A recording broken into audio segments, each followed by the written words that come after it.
Welcome back to Talk Pittsburgh, and thank you for spending your afternoon with us. And ahead for you in this half hour, Boaz is on the North Shore painting the town with chalk. He will show you what's new at this year's Chalk Fest. And for many people, their dog is family, no matter what life throws their way. Learn more about the organization helping keep those bonds strong when it matters most. First, let's get into some good news that has us talking today. This dancing queen is coming home. Nia Sue, best known for her time on Dance Moms, is joining the ensemble of Mean Girls the Musical with the Pittsburgh CLO this summer. You may have also spotted her in the 2024 musical film remake of Mean Girls starring Renee Rapp.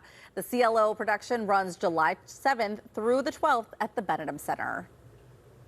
And you may remember the old Pizza Hut reading program. Well, Camp Forward is starting one for adults, and your reward?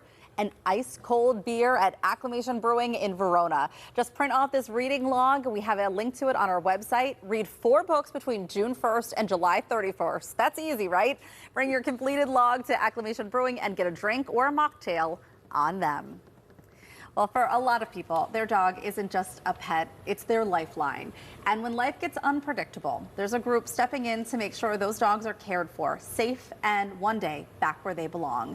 Tressa Glover from the Yinz Are Good podcast is here, and she recently did an episode featuring the co-founder of Harmony Dog Rescue. We have Tim Lydon here as well. So good to have you both on the show. Hi, good to see you. And you know what, Tim, I'm just going to start with you. So tell us a little bit about what you do. Sure. So our organization exists to help people who are in crisis who have pets. So pet owners, at certain points in their life, those pets can become obstacles if they're going through a crisis or an emergency. If they have to leave an abusive situation, if they find themselves evicted, if they need to have a major surgery that requires physical therapy, if they need mental health treatment, substance abuse treatment, any of these things, having a pet can be an obstacle to seeking the help that you need. So we exist to watch that person's pet until they get back on their feet. So we provide relief to individuals and families who are in emergencies or transitional periods in their lives. That's wonderful.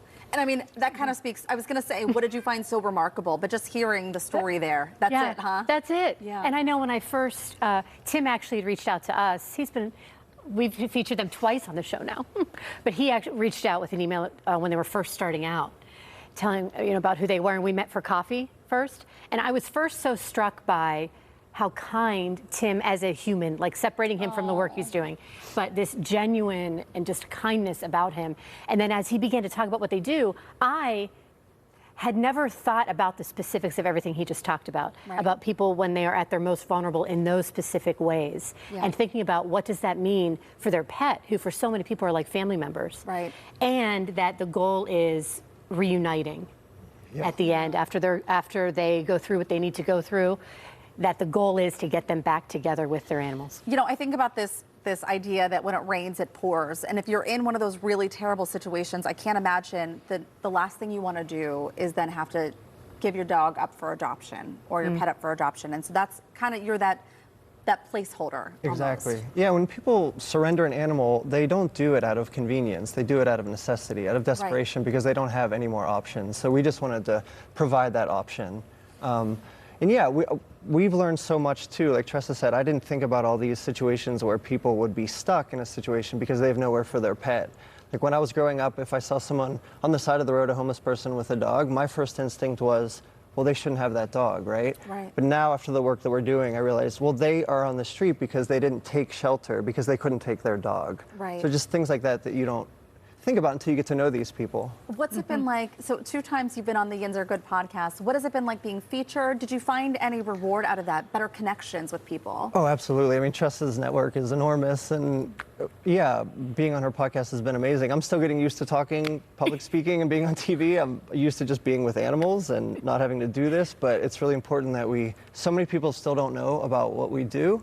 And like Tressa and I talked last time I was on her show, in Western Pennsylvania, there's so many resources for people that they don't know about. And like we were saying, we don't know if that's unique to Pittsburgh, similar sized cities, but there's a lot of help out there for people. So that's another part of our mission is if we can't help you directly, we want to connect you with someone who can. Just provide resources. Yeah. And Tressa, I mean, that's exactly why you have the Yinz Are Good podcast, is because people will say there's so much bad news. You are this platform that exists to make sure that people do know about what Tim is doing. That's it. And it's because they're in these times of, for so many people, at their most vulnerable, or what, and we all, in one way or another, are going to know that feeling in one way or another, have felt it, know people who are going through something.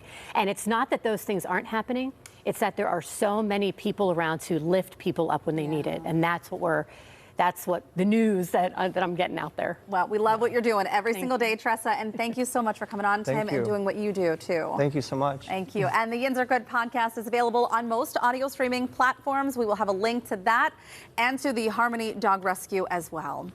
Still to come on Talk Pittsburgh, Barry left the studio to go check into the newsroom. He'll have your first look at the KDKA Evening News coming up in just a bit. Plus, Boaz, we have been waiting the whole show, and we're finally hearing from you. How's it going over there at Chalk Fest?